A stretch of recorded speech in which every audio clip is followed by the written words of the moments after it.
is lower base jump shot 21, upper release 1, release 89. And when I say upper release 1, put the same for release 2 as well. And timing normal. This one has two of my favorite cues. He leans into a shot, giving you a nice visual cue when to let the ball go. And his elbow is out, so the ball is easier to see.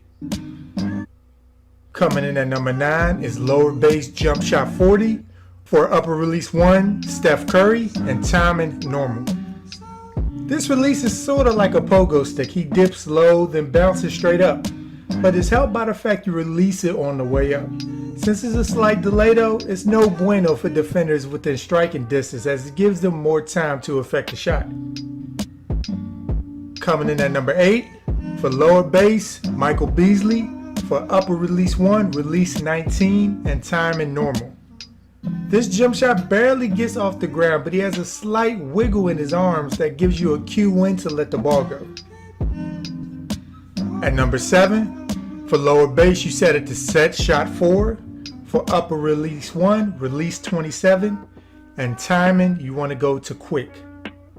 He shoots with the ball above his head, so the ball is easily visible, and he's pretty stiff in his motion, so you can be pretty consistent with this jumper. When shooting from the sides, he's better because you can just stare at his elbow motion. Coming in 6, for lower base, you set it to jump shot 21. For upper release 1, release 36, and timing quick. The ball is above his head with this release, so it's easily visible and it's a really quick shot. At 5th, for lower base, you go to jump shot 66. For upper release 1, Kobe Bryant, and timing normal. This release has a pretty high arc on it and he'll cock it back behind his head.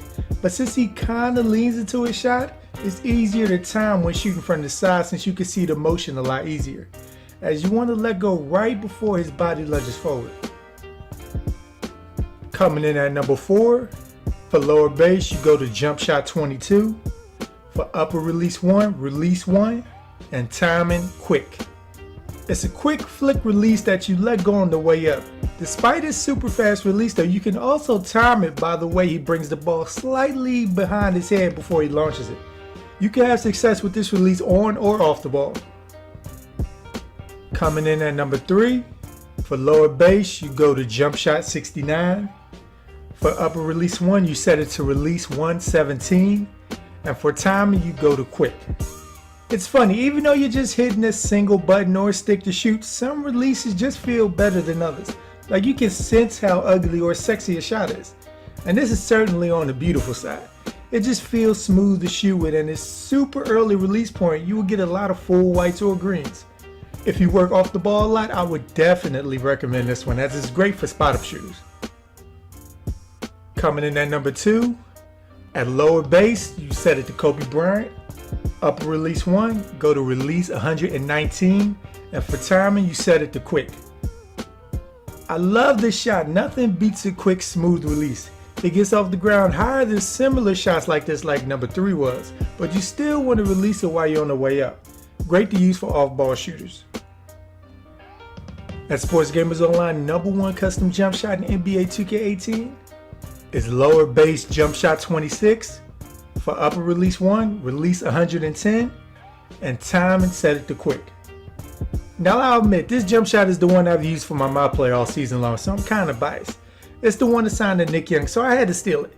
It's a great release on the catch and shoot. I mean great, especially if your badges are up, as you'll start to get greens nearly every time.